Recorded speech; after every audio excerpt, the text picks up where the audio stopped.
So who introduced this concept? This concept was introduced by Jesse Nyman and Egon Pearson way back in 1928. Okay, so the concept of hypothesis testing. Last time when you have a topic that you want to come up with, you want to test, you have to come up with the experiment.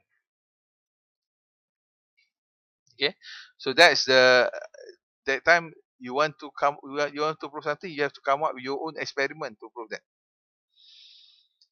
So whenever you're trying to do a study about what makes a person happy with a hospital, what makes a person satisfied with the services provided by hospital, so you cannot do experiments like that. So Jerzy Nyman and Egon Pearson came up with the concept of testing of hypothesis. So they asked, what does it mean to have a non-significant result in a significant test? Can you conclude that a hypothesis is true if you have failed to refute it? Okay, so what was being tested? So in many situations, the hypothesis tests are used against the null hypothesis that is your straw man. Okay. For example, now you have two drugs. The two drugs you want to do in clinical trial, the null hypothesis say the two drugs have the same effect. In real life, if you want to prove the two drugs have got the same effect, why bother? No need to do anything. The real thing, you want to show that one drug is better than the other. But when you are running the test, you are trying to prove against the null hypothesis. So the null hypothesis is that straw man. The null hypothesis saying that they got the same effect is the straw man. So you are meant to reject the null hypothesis based on the results of the study. Okay.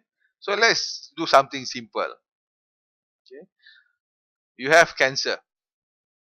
So when you have cancer, you want to show that the new drug is able to prevent the recurrence of cancer. Okay. You give the drug, you say the recurrence of cancer 0%. Very good. You give placebo. The recurrence of cancer is 50%.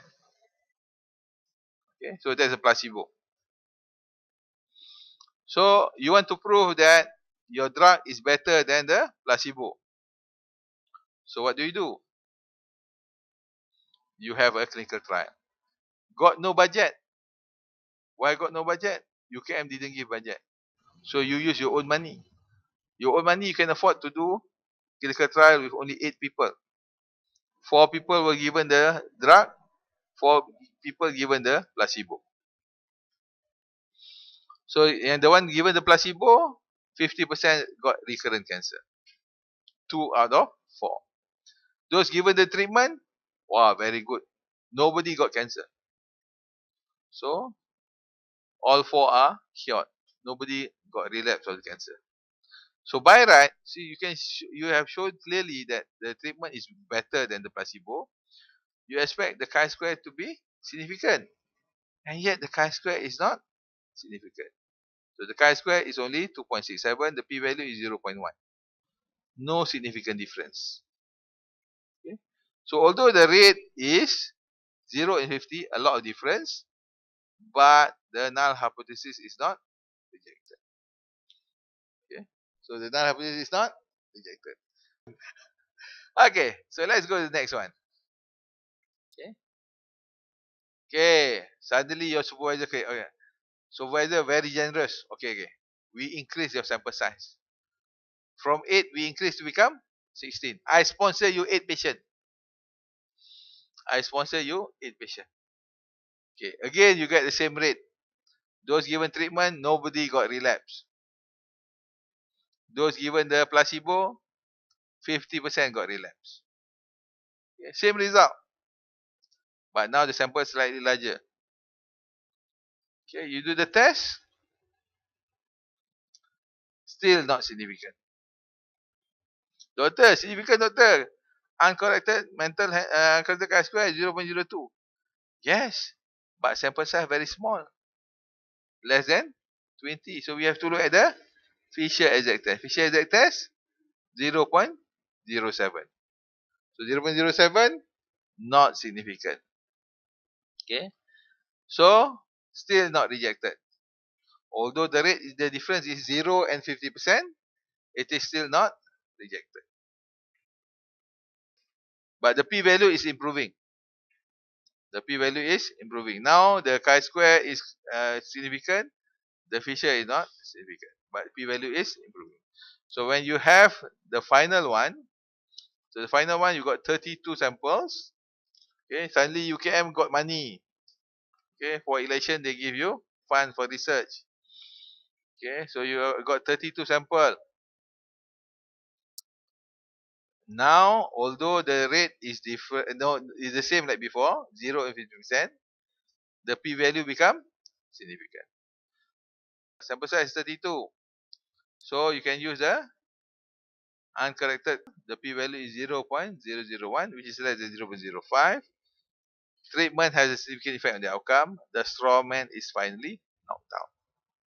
So that is the concept of hypothesis testing. And that is also the concept of sample size calculation. So if you want to do a study, you must have adequate sample size. Okay. Okay.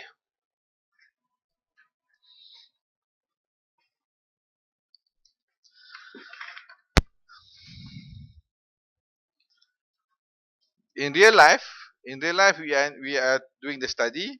We are not doing like that. Of course, usually when we do the study, we're trying to see what factor affects the outcome. You have two drugs. You want to one drug. You want to test it. You want to see whether the drug A is better than drug B. So that's what we call hypothesis testing. Okay. So example for hypertension. Everybody is taking what? Formula 5. Anybody hypertensive here? Doctor, we are still young. We are not hypertensive. So let's talk about these drugs. So whenever you're doing drug testing, you want to show that the new drug is better than the old drug. Okay. Okay. So people keep creating new drugs because they want to come up with better drugs. Okay. So uh, the aim of any new study on drugs, they're trying to show that the new drug is better than the old drug in treating the whatever disease that you're trying to treat. So if you are trying to treat something, okay, you're trying to treat something. If the drug is better than the old drug, so the new drug should have a higher cure rate than the old drug. For example, but if it is for controlling BP, you expect the drop of the blood pressure should be larger for the new drug compared to the old drug. When you're taking medication, how much drop you expect? 5 milliliter, 10 milliliter, around there kan? Okay. So when you're taking this medication for BP, you want it to drop your BP better than. But of course, sometimes the reason you have so many different drugs because of the side effects. So when you're testing for the you got the hypothesis, you're saying A is better than B. So you are going to do a test. You do the null hypothesis. You say null, no difference. So the word null hypothesis means you just nullify it, become nothing. Okay, so no effect. So the concept of null hypothesis is the null hypothesis is assumed true unless your data indicate otherwise.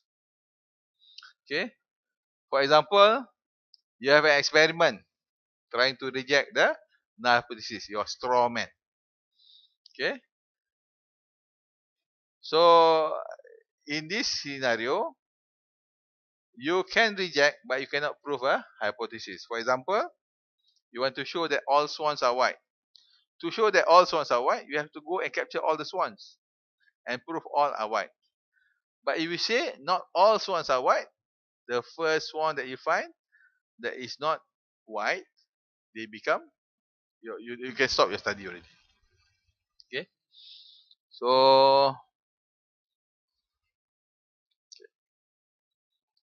let's take a scenario, simple scenario. When I did these notes, it was Christmas. Now it's no longer Christmas. You believe that reindeer can fly? Rudolph the red-nosed reindeer. La la la la la la. Okay? The hypothesis, reindeer can fly. On the December 24th, they even have a show showing on television. Or right now, we can see Santa Claus flying from the North Pole, going to North America. Wow. So, so you want to show that reindeer can fly, so you come up with the experimental design. What do? You take all the reindeer into the new lift, go to the 11th floor, above the emergency department, then you throw the reindeer off the roof. So, what happened? All the reindeer died. Not enough time even to slaughter them probably, because they all go splat on the ground. Okay. However, this null hypothesis is not rejected. So, bila not rejected means you say reindeer cannot fly. Because you say reindeer can fly. The null hypothesis, reindeer cannot fly. So, null hypothesis not rejected. This, however, does not prove that the reindeer cannot fly. What you have shown is, from this roof, on this day, under this election weather, this particular reindeer either could not or choose not to fly. So, doctor, I want to reject the null hypothesis. Can. You show that the reindeer can fly. But not for a short while. Really can fly. No, the 2 seconds they were on the air, they're still flying. What? No, they're dying. They're not flying, they're dying. Okay, so that's the concept. So basically, you have the hypothesis. Based on the hypothesis, you come up with the null hypothesis, and you do the experiment to reject or not to reject the null hypothesis. On what basis you reject or not reject? They have what they call the level of significance. Okay, so you hear always level of significance of 0.05 or 0.01. Okay, in the scenario we created earlier, we have a scenario of 0.05. Okay, if the p-value is larger than 0.05, null hypothesis is not rejected. Okay, if it is less than 0.05, the null hypothesis is rejected. The thing I hate about this, why it is 0.05. Okay, because it was based on how confident you are that the difference that exists really exists, not by chance. Okay, so if you say those given the tongkat ali really improve and those given the placebo did not improve, why? Because you say the rate of the difference, there exists a rate of difference. Those who given tongkat ali did better than those given the placebo. How confident you are the difference that you detect is due to real difference or just by chance. Okay, so if you are 95% confident that the difference really exists, and that is the concept of the CI, confidence interval of 95%. So 1 minus 95, 1 minus 0.95, you got 0.05. So that p-value of 0.05 is the based on that. Okay, so basically when you're doing testing, the p-value, you want the cutoff point of 0.05 because you want to be 95% sure that the difference that you detect is due to real difference, not by chance. Okay, so whenever you have a problem, I cannot remember, is it 0.5 or 0.05 or 0.005? Remember 95%. So when you have 95%, the difference is 5%. 5%, when you convert to become decimal point, is 0.05. Why? 5 divided by 100. Percent is 100. So 5 divided by 100, it becomes 0.05. Okay. So it's based on this. You are 95% sure that the different that the difference that you detected is due to real difference and not due to chance. So the chance of you being error is very small, 5%, 0.25 at one end, 0.25 at the other end. Okay? Alright. So that's the story about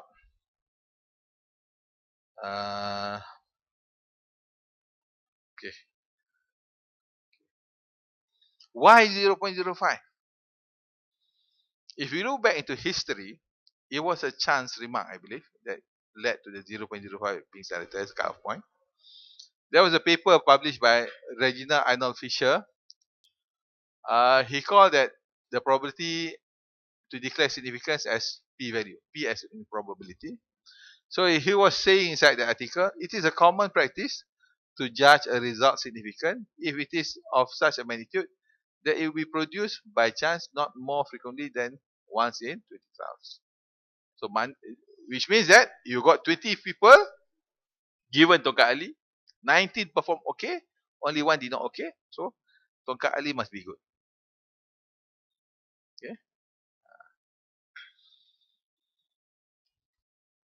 Okay, so you will be okay. So we will be 95% confident that the effect detected is due to real effect and not due to chance. Doctor, I got a p-value of 0.0001.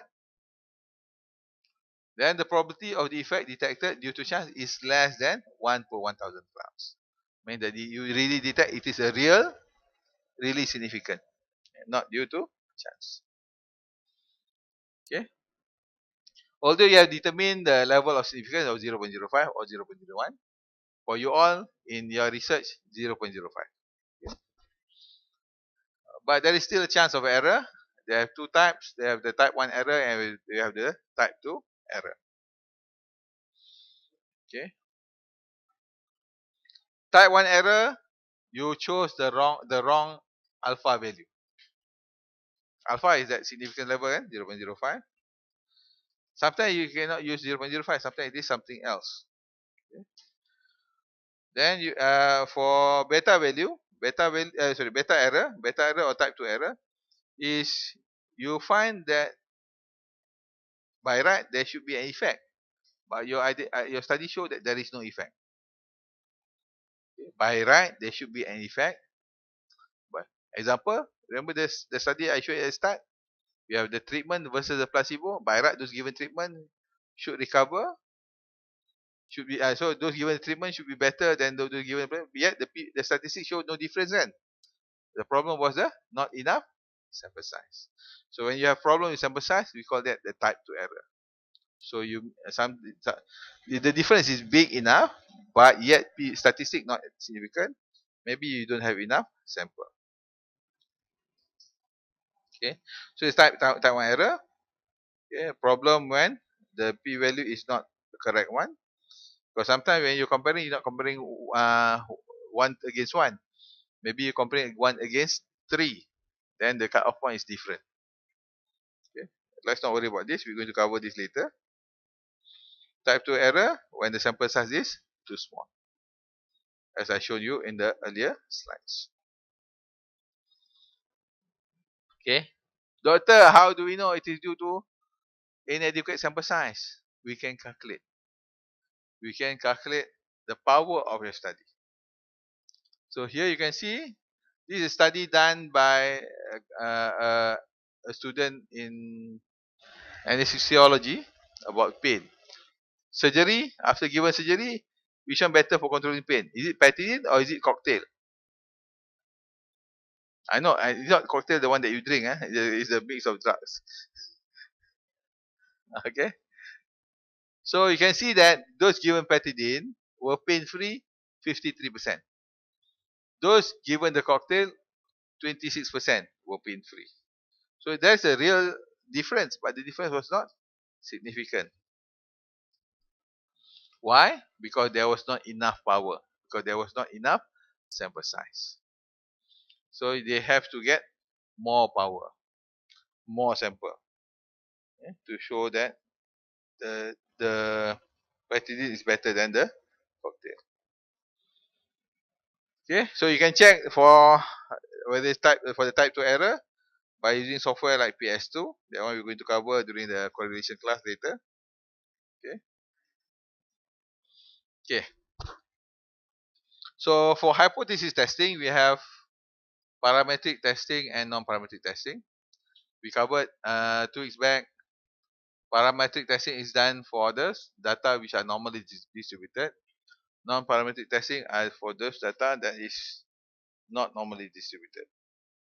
So you can see here, these are data which are normally distributed. We have student t-test, we have ANOVA, we have PET t-test, we have Pearson correlation and linear regression. So today we're going to cover student t-test and ANOVA and PET t-test. The next lesson we're going to cover Pearson correlation and linear regression.